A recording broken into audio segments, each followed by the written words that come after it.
course, by Pierre McGuire. Pierre, the Toronto Maple Leafs offseason has been an absolute flurry of activity. There's no holding back by this new management group.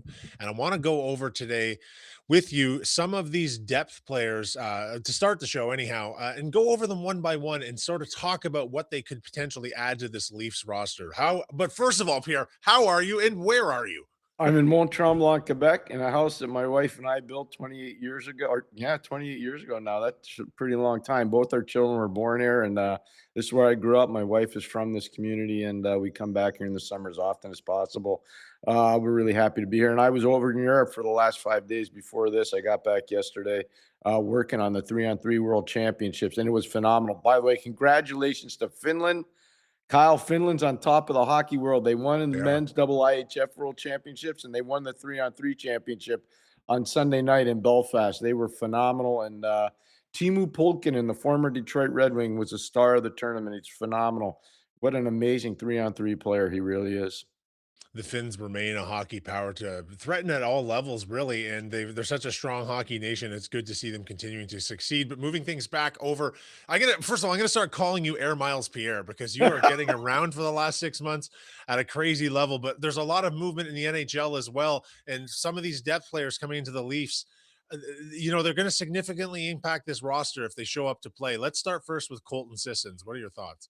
Really good signing. Obviously, sense of familiarity. He's a Western Hockey League player, a guy that's been around the league with Nashville and Vegas. I think the biggest thing about him is he understands his identity as a player. He knows he's not a top six player. He knows he's a bottom six player. He knows he's a penalty killer. He knows he's a faceoff specialist. He understands what he has to do to survive in the league. But we talked about it probably 3 or 4 weeks ago. I said the Leafs are their rebuild or the reconstruction, whatever you want to call it, until they find a way to replace Nicholas Waugh, until they find a way to replace Scott Lawton, they got a huge hole down the bottom of those two center ice positions in particular. Colton Sissons definitely fills one of those spots.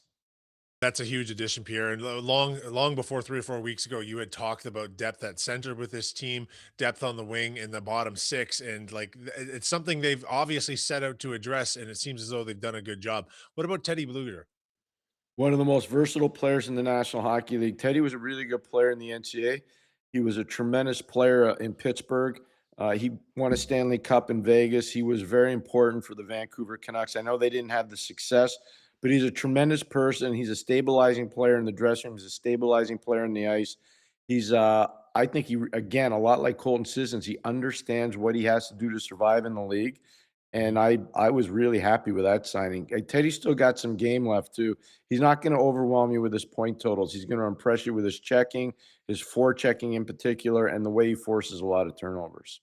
I want to stick with him for a second because he had sort of like an introductory press conference. And one thing I'm noticing from a lot of these Toronto Maple Leafs, not only the guys that have remained with the team, but the guys coming into the team, they're saying a lot of the right things. And something he focused on heavily was the importance of the work, the little things that get done to add up to team success, the little things that get done as a group to build locker room cohesion and like just the work ethic that goes with that. And he was somewhat vaguely referencing that those things were missing from Vancouver and that he hopes to not only see them, but become a part of them in Toronto. And, take away the on ice performance. There's an off ice component to reconstructing a team like this, and someone to come in and say those things immediately. You have to love how that hears for a team that's locker room was somewhat fragmented last season, to say the Kyle, least. that's so perfectly said by you, and I completely agree. The biggest thing that Teddy had, he had a chance to break into the National Hockey League under the rule of Sidney Crosby. Yes. And I was there when he broke in. I'll never forget. I think I broadcast his first game in the league. And the biggest thing is, if you've been around Sid, and I've known Sid since he's been 14 years of age, he's always had this level of professionalism, Kyle, that I think is shocking to some people because they expect him just to be a slick guy that's not going to get too muddy or messy. Nothing could be further from the truth. He's the hardest worker. He's the most industrious guy. He makes sure guys are held accountable without being a bully. I think he's a fantastic leader, a great role model for a lot of those young players. There's a reason why they won in '09. There's a reason why they won in 16. There's a reason why they won in 17. Hey, he's part of 2 Olympic gold medal teams in 10 and 14. The '05 World Junior. I can go on and on about Sid and his leadership. But Blueger, guys like that, they're the beneficiary. Jordan Stahl, we're celebrating Jordan Stahl at 37 years of age. Yeah. Jordan Staal broke into the National Hockey League under the tutelage of Sidney Crosby. And the only reason I know that, they used to come to our home. They've been to our home for dinner when they'd play in Montreal. And Sid had an amazing impact on all those young Pittsburgh Penguin players, even though he's younger or as young as most of them. So I think for Blueger, that's kind of what he's referencing. And I think the worst kept secret in the National Hockey League, that thing in Vancouver was a whole lot of nasty. It wasn't good. It was Yeah. not good. Yeah, and he actually did make specific reference to Sidney Crosby, and you really just can't say enough about what type of exposure to work ethic and other players' day-to-day habits these guys get when they come up in the NHL. That sticks with them through a career, and if he brings any of that to this locker room, it will be a tremendous addition. And that's all aside from the potential he has on the ice, which I think is actually quite high. What about with the trade where they acquired Nick Paul? Like, I'm sure you've already gone over this. I'm pretty sure you talked to EJ about it, but he seems like he could be an important piece. And it's not just, and almost on the opposite of Teddy, an important piece that's played with a team that's operated at a high level for a long time now. I can't say enough good things about Nicky Paul. I had the honor of working with him in Ottawa. I was not part of the trading. He was traded away when I was there. I had nothing to do with that. I was proactively, along with Peter McTavish, trying to get him re-signed in the organization. Things fell apart in the negotiation. Eventually, he gets traded away. But I would tell you this: honorable person, fantastic player when it comes to certain parts of the game, slot area presence, power play presence, penalty killing presence, and versatility. A guy that can play center, a guy that can play wing, and he's a large man. Kyle, he's a big person like you are. I'm not kidding you. He's a big, big man. So he can do a lot of things that are really important for a team. He understands winning, being part of two Stanley Cup championships down in Tampa. Again, a lot like Blueger, around winning components, around winning players. I can't say enough again about Nicky Paul. I thought quietly that was one of the better additions right around free agency. I thought Yeah. Toronto got a real good player. Yeah, he should add an element, and just the size component too is something that every team could use. But and then there's the ability to actually assert that size. And speaking of size and asserting someone physically, the Leafs have also grabbed Brandon Duhaime, who adds muscle to this team. He's a good hockey player, and he was next to Tom Wilson on that Capitals team. He was another physical force, and that did seem like another thing that was not present for the Toronto Maple Leafs recently. I've known Duhaime's game since he played at Providence College for a real good coach by the name of Nate Lehman. Then he turns pro, and I watched him kill penalties and I watched him take penalties. But one of the things that was apparent when he was killing penalties, he was a lot like Tom Wilson. I Mhm. will never forget Barry Trotz when he was coaching down in Washington. He used to tell Tommy Wilson all the time, stop taking penalties because we can use your physicality while you play it straight without taking penalties. But we also want to use you as a penalty killer because you're so good at that. And I know that they try to do the same thing with Duhaime. Duhaime doesn't have nearly the skill of Wilson, but the size component, the skating component, they're very similar. Duhaime really found his way in Minnesota as a penalty killer. He's a very good depth player. He's an elite forechecker. Not as good as what Dustin Brown used to be with the LA Kings, but there's a similarity to how they finish plays on the opponent's defense. So I think this is another really good signing. But Duhaime's not going to give you any numbers. It's not about Yeah. numbers with him. It's about forecheck and specializing in penalty kill in particular. Oh, he's gonna give you numbers, Pierre. They're gonna be in the hits and penalty minutes category, but that's not necessarily a bad thing. People like there is a pro side to guys that take penalty minutes in the way he does, in that the message that it gets sent and the style of play that ends up on the ice that way can have benefits to a franchise. You look at Tom Wilson, who's like an Olympic level hockey player who leads his team in penalty minutes, but it's not necessarily a net negative in that sense because of the style and the way it shapes and changes a game. You know, it's funny. Tommy Wilson's won a Stanley Cup. Tommy Wilson's played in the Olympics, as you correctly said, Kyle. If you put him on the marketplace, there are 32 teams in the Yeah. National Hockey League. Every single team would put an unbelievable offer in Mhm. to get Tommy Wilson. I use Dustin Brown as a reference point for a lot of these bigger, more physical guys that can skate. When LA was winning cups, when they won the cup in 12 and they won the cup in 14, Dustin was their captain. People forget this. He was a really important player. And it wasn't so much about numbers with him, it's about what you talked about, finishing on defensemen, changing the Mhm. momentum of the game, being a leader on the bench, making things happen when you needed to get more energy from your group because of your physicality. Those guys are important. And I think Duhaime brings that to the party. I really do. Okay, and there are two more guys I want to mention here, but it's not necessarily. We both agree they're probably not going to see a ton of ice time. But Zach MacEwen and Jacob Killian, who's on a very favorable two-way deal, and favorable, I say that in the sense that it gives management a lot of flexibility with him moving to and from perhaps the Marlies. But these are muscle guys, these are tough guys, these are guys willing to drop the gloves, and forgetting their the potential impact, which would be minimal on this team. Is Chayka sending a message about a way the Toronto Maple Leafs are now constructed? Because we just talked about Duhaime. We talked about these big physical guys they're going after. Is this some sort of a message to the league about the type of roster the Leafs are going to construct and that they no longer can be pushed around? Yes, and you know what? I love how you phrase that too, and I'll tell you why. Ever since the end of the year, we've seen this nuclear arms race in the Atlantic Division. And I don't want Mhm. to be too dramatic, but Florida's loaded up, Tampa has loaded up, Buffalo has loaded up, Montreal's trying to load up, Ottawa's probably taking a step back, Detroit's trying to load up. So we've seen this arms race happen in the Atlantic Division. And you have to think for the last 2 years, Kyle, we've had 5 teams from the Atlantic and 3 from the Metro make the playoffs. I believe it will be the same thing this year. It'll be 5 teams from the Atlantic and 3 teams from the Metro that'll make it. So if you want to be one of those 2 wildcard teams from the Atlantic Division, you're going to need muscle because Florida Panthers, as they're constructed right now, are going to turn every shift into a street fight. Tampa Bay wants to do the very same thing. Ask the Montreal Canadiens when they played them this year in the playoffs. Buffalo Sabres, much the same thing, especially if they're healthy. They're loading up with bigger guys who can skate and are physical. So the answer is you need, and I'm using the term of my good friend Brian Burke, who I worked for. Brian had this amazing statement. He says, Pierre, if you're going to go into tough buildings, you got to have nuclear deterrence. And he's spot on. Now Toronto has nuclear deterrence. So you can do situational call ups, you Yes. can use situational roster flexibility. There's all these different things you can do. When you play Florida, you play Tampa, you play Buffalo. Now you've got some ammunition that you may not have had before. It's even with the way the game has changed, it is still an important part of roster construction. And we see It is. again and again and again teams that advance in the playoffs have these type of players available to them. Teams that even make it to the playoffs make it because of this roster flexibility and moving guys in when you go to play the Florida Panthers that you might need a little bit more toughness. You got to deal with both of the brothers down there now. I'm not certain these guys won't see more action in Florida games than any other game, but and maybe that's how exactly this Leafs team needs to be constructed. Time will tell, but I don't hate the moves because they're cheap deals and they give them flexibility to move guys to and fro. So okay, let's move into a bigger signing again because we it's already been talked about on this channel, but I'd like to hear further your thoughts on Jack Roslovic.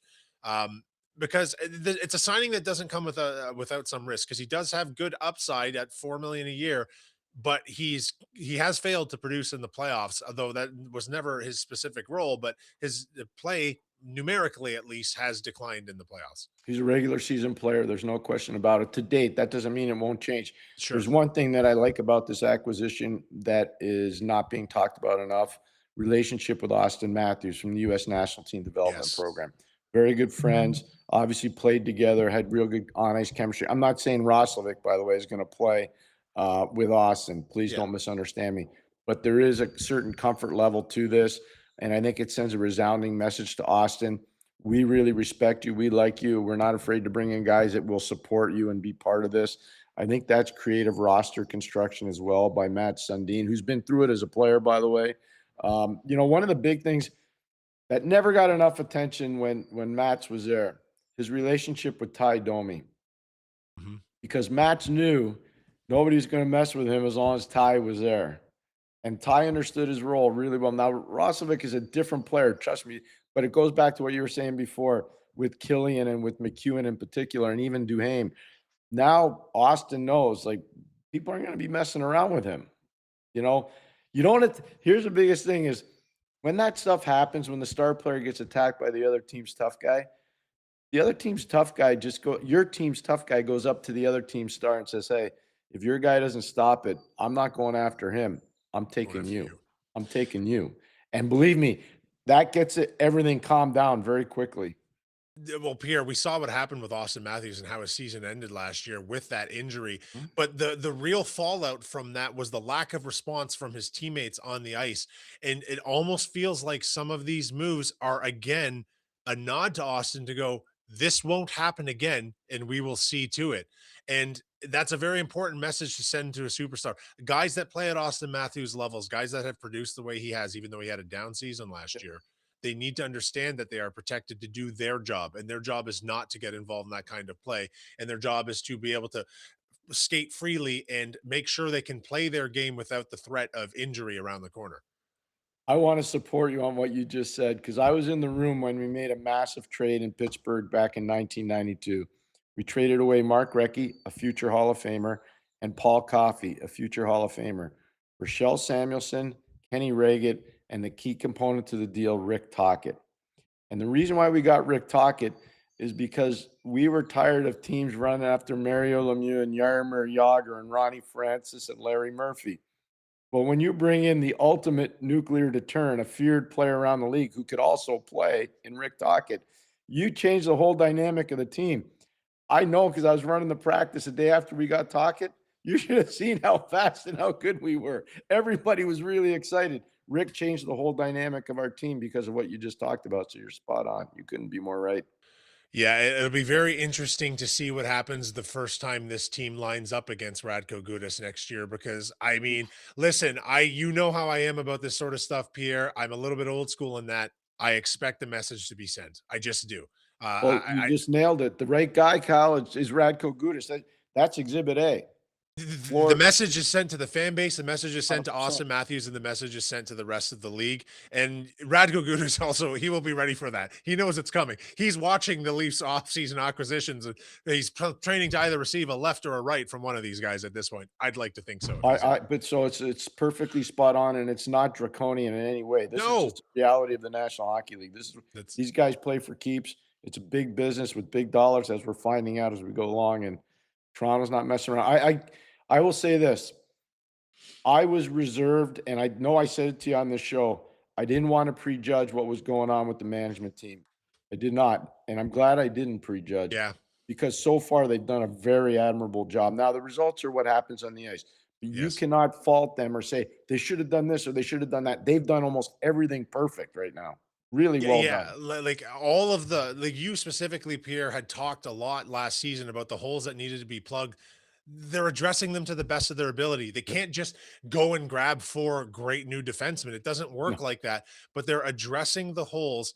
And in some cases, and that's my next topic of conversation, addressing something I wasn't even certain was a hole in this team, but I haven't had the chance to talk to you yet about the Bobrovsky signing. And I'd like to hear some more of your thoughts right now, because it's, I wasn't sure what to think when it happened, and one of the big reasons is because of his age, but his pedigree cannot be argued with. And I'm willing to look past his down season because he played for a Florida Panthers team that had played more than any team in the NHL over the previous 2 seasons. They had an injury plague season. They had a down year overall, and goaltenders' numbers, of course, always slip when that's the case. My question to you is: at his age right now, and the number of miles on his odometer, is he capable of still playing at an elite level, even if just for 1 or 2 or more of these 3 seasons he's signed for? And is he the guy that the Leafs can ultimately say, we truly have a number 1 ace in between the pipes? Yes, yes, and yes to all of your questions. Number one, think about this: 3 straight trips to the final. 2 of them are successful. One against Vegas, obviously, is not.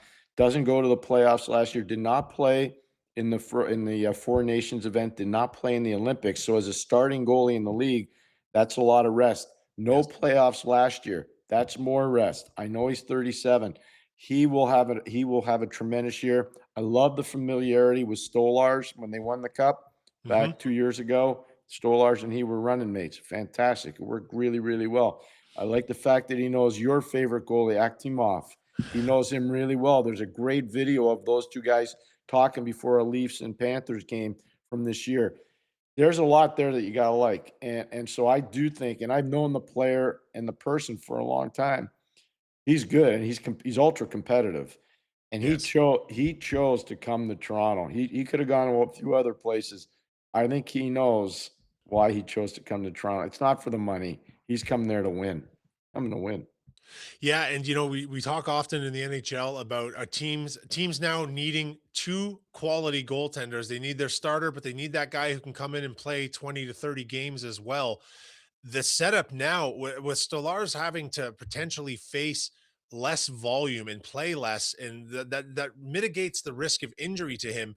But then also with Akhtamov in the waiting in the wings, he might be better. Like we don't know Mhm. yet. He's still young and he's still developing, but he just took the Marlies to like the champions. Like, and there's a championship pedigree that exists within him now, and that means they have three starting goalies who are NHL ready with championship pedigree at one level or another. And one other thing that really supports you, Kyle, and I'm glad you're talking about it this way. There's a reason why they traded Joe Woll. There's a Yeah, reason why. There's a reason why they traded Samuel Urson, who they got in the Joe Woll trade.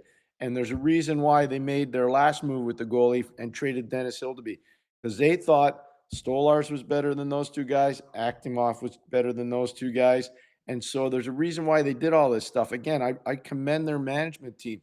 It's subtle, it's smart, it's reflective of trying to patch holes within the organization. I think they've done a really good job, and I didn't want to prejudge. I'm glad I did not yeah. prejudge. We'll see when the season starts, but right now they're going in the right direction. It's really encouraging.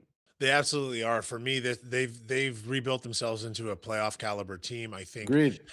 in the offseason, missing the playoffs again next year would be a tremendous disappointment given all these moves. And as you say, of course, all these moves, we have to see what happens on the ice, but they cannot be faulted for trying. They've been, I think, the most active team in the offseason. And that's right after they came in the door to do this. So they have to be commended for that. And I would like to think the fan base can reset themselves and go, okay, well, let's see what happens under this largely restructured leadership group and a largely restructured team they'll see on the ice. Yeah, I like that too. I think the biggest thing is it's a reset, and they've done a good job with it. I like the physicality part, the lower part of the Mhm. roster. I like the addition of two puck moving defensemen in Radish and Andre. I don't know if they're even done with that. They might make a subtle little change here on defense too. We'll see. Getting Tanev back from injury will really help them on that. Big time. But think the biggest question, Kyle, that I would have going into the season: how far away is Max Domi from being able to play? Yes. That's kinda got swept under the rug. Max is still an important player there. He is. Max is important. So if he's not ready to go at the start of the year, and it doesn't look like he will be, how far away is he?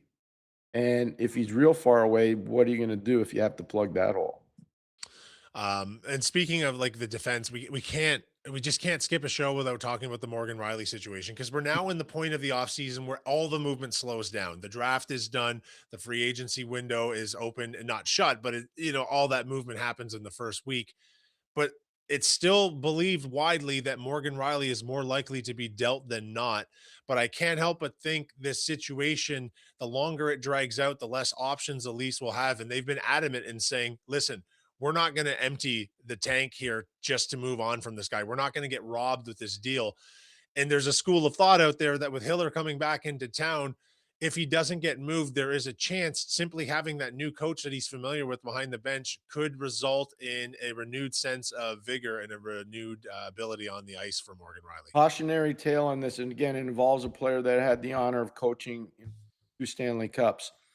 Gordy Roberts, when Scotty Bowman found him, it was Scotty that found Gordy. Gordy was playing for the Peoria Rivermen in the old International Hockey League. They were St. Louis's farm team. He was a little bit older. Scotty watched him play and he said, he's exactly what we need on our defense. An older guy that maybe doesn't play with a lot of pace, but can stabilize games. He understands what to do late in games. He understands how to defend the lead. And we're going to lessen his role, but increase his value. That was Scotty's term: lessen his role, increase his value. And you know what? We won 2 Stanley Cups with Gordy. He was an important part of our team. I ran the defense. I paired him with Larry Murphy. They were inseparable. They were a fantastic tandem together. And it's because we realized keeping an older guy around, actually going out and getting an older guy and bringing him in and then keeping him around was actually good for our room. It was good for our on ice decorum. It gave us confidence with our depth players. And I think if you don't trade Morgan, that's something he can bring. Now, it's going to be incumbent on the coaching staff to present that ideology to him, which is what we did with Gordy Roberts. And if they don't, then there's going to be mixed messaging and it won't work. But if they present it properly, it will work. I actually love that, Pierre, and I love that from the point of view is I still think it's probably better for both parties to move on, but I do agree with the analysis for this management team saying we're not going to empty the bank, No. empty the tank here to get rid of this guy and mortgage our future just to move on from a player. The idea of him basically being sat down and play, you know what? We're going to diminish your role slightly and take some of the pressure off you. And I think that leaves a window open for him to possibly play himself back into a more prominent role where there is less pressure on him to get back up to that. And he's a smart guy. He's well liked around the league. It seems like a possibility for him that that would be a better way for this thing to go as opposed to the Leafs mortgaging the future. I want to give you a modern day reflection of what you just said, because again, you're spot on. Michael Matheson didn't make it in Florida, didn't make it in Pittsburgh, comes to Montreal on a non-playoff team, and he's running the number one power play. Then they draft Lane Hudson. A year later, Lane Hudson's on the number one power play. He's running the power play. Matheson's off it. Matheson's performance went from here, being on the number one power play, to there. He improved so much because they took away some of his responsibility that was stressing him out and was hurting the way he played in his 5-on-5 game. All of a sudden, now Matheson's one of the ultimate shutdown defensemen in the National Hockey League, and everybody knows it because they took away all those big pressure point moments, especially offensively, and it worked well for him and the Canadians. And I think you can do almost the same thing with Morgan Reilly if you're smart about it. And the truth is, Pierre, and I hope the fan base understands this, they might not have a choice in this matter because making a bad deal is not preferable No. to making no deal with a guy that has played at a high level in the past. Okay, let's close here on something. It's just such an interesting topic right now because the whole NHL offer sheet thing is becoming more of an offseason move that teams are choosing to make, especially this year. But my God, the Leo Carlsson situation has just sent ripple effects through this entire league. I'd like to hear your thoughts. I was in Europe when it broke, and all the players over there, whether they're NHLers or American leaguers or East Coast leaguers, and we had a vast array of players that were involved in this event that I was at. They were all shocked. They're all like, "Holy moly, this is shocking! It's going to change the entire salary structure of most of the National Hockey League." I'm not saying that's a bad thing. I'm not saying that's a good thing. It's good if you're a player, obviously, and it's great if you're an agent, but it's going to put a lot of duress on these general managers. It's a great example, though, and I just want to be transparent. The man that represents, John Leo Carlson is my son's agent, Matt Cater. So I'm not defending him, but he has a job to do for the player, and I Of think he course. did an amazing job for the player. On the other hand, I also had the honor of coaching Pat Verbeek for 2 years in Hartford, and he had tremendous years for me. He's a general manager in Anaheim. I think Pat and his group were late to the party. When you have an elite player like Carlson, and Montreal went through this with PK Subban too, you don't mess around with it. When you see that player's contract time is up, especially coming out entry level, you get a deal done as soon as you can. Yeah. The longer you let it fester, the higher the price point's going to be because they're going to start to play leverage games with you, especially if the player is eligible to get a qualifying or not a qualifying offer, to get an offer from another team. And this is the problem. I think Anaheim waited too long to try to get something done, and because of that, you're in this situation now. And I don't know. I do believe they'll match it, but I don't know that 100%. I just don't know that for 100%. Yeah, it's super interesting. I mean, he's not an $18 million a year guy, but they've Oh, kind of forced the hand on, and that's not even a knock on him. He's a good hockey player, but no. like that's I think what's caused so much of this ripple effect because of who it is and the aggressiveness with which this was done. But it's just what it does, Pierre, is it provides us with more fodder for these types of shows. It Yeah, makes the offseason more interesting. but Philadelphia's interesting because they did this with Shea Weber when he was in Mhm. Nashville, and they did it like a poison pill because the way they structured the deal was the signing bonus was so extreme that Nashville probably wasn't going to be able to sign it Yeah. unless they took some financial pain. Well, they eventually matched it and did sign him back, but then they've traded him. They traded him to Montreal. The New York Rangers did this with Joe Sakic. I will never forget it. And the thing that allowed Joe Sakic to go back to Colorado for them to match, one of the owners of the team in Colorado was the producer of the movie Air Force One with Harrison Ford. And that saved or gave them enough money to do the $15 million signing bonus that Joe got from the Rangers. So it shows you that this has been done before in a lot of Mhm. different eras.